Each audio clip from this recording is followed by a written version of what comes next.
What's up, y'all? The truth is my proof, and we are back with more truth. And today, guys, I just want to tell you guys that, hey, it's a great day, it's a beautiful day, and you're a beautiful person. Comment below and let me know how you feel before we get started with this video, people. I need to know how you feel. So every time you play this video, I need to know how you feel. And I need you to comment below on how you feel. Do you feel me? Thank you. And today I just want to talk about what distracts people or you guys from being focused. And that's a big thing in this world, in success, in goal-oriented people, or people who are trying to get their lives together, trying to prioritize on what they need to do and how they need to do it and when they need to do it in their daily goals, in their yearly goals, in their monthly goals. They need to understand how these things, go, because, hey, if you don't understand, then you cannot plan. And I'm going to get started off with the first one. I'm not going to hold you long. It's just a learning lesson in life. And the first one will be social media.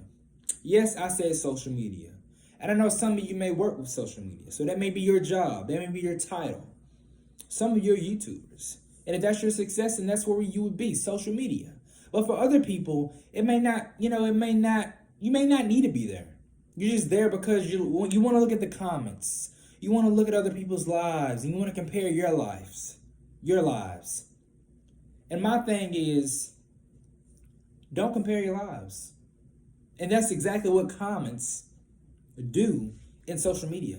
That's exactly what pictures on Instagram or Twitter or even Snapchat or just a short film or video does for some people. You compare, and that will clearly distract you because you will think the progress that you have made has been jeopardized because somebody else is where you want to be. But the thing is, people, never look at the comments. And some of you get distracted by verbal things that people say to you that are also off of social media. Some of you may still live in your parents' homes, and then you have posts where they say, oh yeah, red flags if he or she stays at their parents' house at this and this age. Still a comment, but more verbal to you because it hurts. And the second thing I want to give you as well is peer pressure. I got these written down, so make sure you write them down. The first one was social media. Comments, whether they were verbal or anything, any type of comment. The second one is peer pressure. I know a lot of us, right? A lot of us like and we love, or per se, not even love. Because I can't really say love because a lot of people don't love to please people, but they feel very uncomfortable pleasing them. And peer pressure is technically what that is. It's you pleasing others. You allow other people to pressure you that are close to you, that you've been hanging out for a while with. And you feel like you don't want to let them down, so then you just fall into their pressure. So what I want you to do is, I want you to sit back and look at the picture. Sit back and look at the picture and ask yourself, does it benefit both parties? Or let's say, does it feel right? Or is it right? Because sometimes things that feel right are not right. They're not a big part of the picture. And I know for some of you, you want to please other people. You don't want to, you don't want to let them down. But sometimes you need to let them down so you can let you up. Write that down. Sometimes you need to let them down so you can let you up. Because sometimes people will weigh you down so much that you think that it's mandatory. You think that it's okay to leave yourself out of the equation called life, called happiness, called self-love and self-respect, self-discipline. All under the same roof, but you get my point. You get where I'm coming from. And if you don't, well, I'll break it down for you. And basically what I'm saying is, all these things, self-love, self-discipline, you realize it has self in front of it.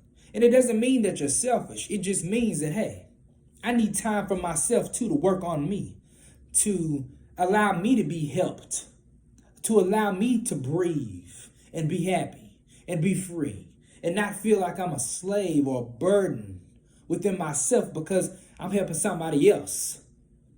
But see, there's a difference between being a blessing and being a crutch. And write it down. There's a difference between being a crutch and being a blessing. And when people are using you too much or pressuring you to do things because they got to do this and they got to do that and they want you to do this, you need to realize, hey, you need to tell yourself, I'm not a crutch. I'm a blessing. And blessings don't get misused. Crutches do. All right, people? All right, so now we got lust. Yes, that's right. A lot of you get distracted about lust. Men, women, whoever, whatever.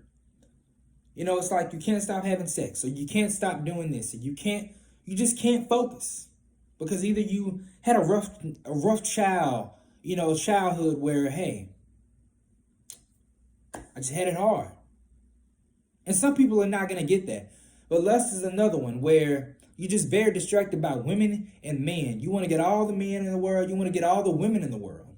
But I guarantee you none of that will fill your cup. Because you'll still want it over and over and over again. And you're trying to find, things in places that it don't need to be. And that's in lust. So people, stop trying to find things where it's not needed. Focus on yourself. Focus on your dreams. Focus on what you need to focus on. And I guarantee you, when you set this specific attribute and every other attribute that I have discussed with you, then that's when you need to know, hey, I need to set that aside. Because there ain't no way in the world one man or one woman or many women or many men, no way they're going to distract me. I've come too far. Yes, I'm talking to the people who are in college right now. I'm talking to the people who may be starting a business. I'm talking to the people at FedEx. I'm talking to the people at Walmart. I'm talking to people at gas stations. Whatever dream that you have, or you feel like, hey, this is it for me. This is my life. This is what I want to do. You got to put those women and men aside. You can't let lust build your dream, because it won't be a dream. It'll just be something that you're living and not making a difference in. That's 3. Now let's talk about number 4. And I would per se, this is just electronics overall. Phones, TV shows, video games, whatever the case may be. What you got to realize is, it ain't nothing wrong with playing video games and watching TV shows and getting on your phone, but you got to have a limit sometimes, because sometimes you got more important things to prioritize over those things. Because here it is, people. Here it is. You have to realize that, hey, this is going to be here the next day. But the day that I have today will never come back. The day that the Lord has blessed me with will never come back. And my thing is, people, a video game, a TV show, it's going to be there. But your days that you have on this earth right now, you can never get back once it's passed. I guarantee you, you can't get it back. So when you think about those TV shows, that phone that you're picking up, those video games, you have to realize within yourself, hey man, I can go play with this later. I need to get my life on track right now. And what I mean by right now, I mean I need to get up right now and do what I got to do. Because I want to have a family one day, if that's you. Or if you don't, you might as well, you might say, hey, I don't want to have a family, but hey, I want to have money for myself, for my mom, for my dad, for my grandmother, for my family. Some of y'all might be going down that route. But overall, hey, video games, TV shows, all this electronics is going to be there when you get back. Yeah, it might be a couple of years, but it's still going to be available. But the days that you have with yourself, the days that God has created for you to have, for you to grow, for you to learn, for you to blossom, the days that He's got for you, try to use them wisely. Try to use them wisely. All right? Let's see. What else? What we got? Guess what we got? Boom. Mental health or mental aspect of things. Some of you may be tired. Some of you may be lazy. Some of you may just be, hey, I'm working long hours of work.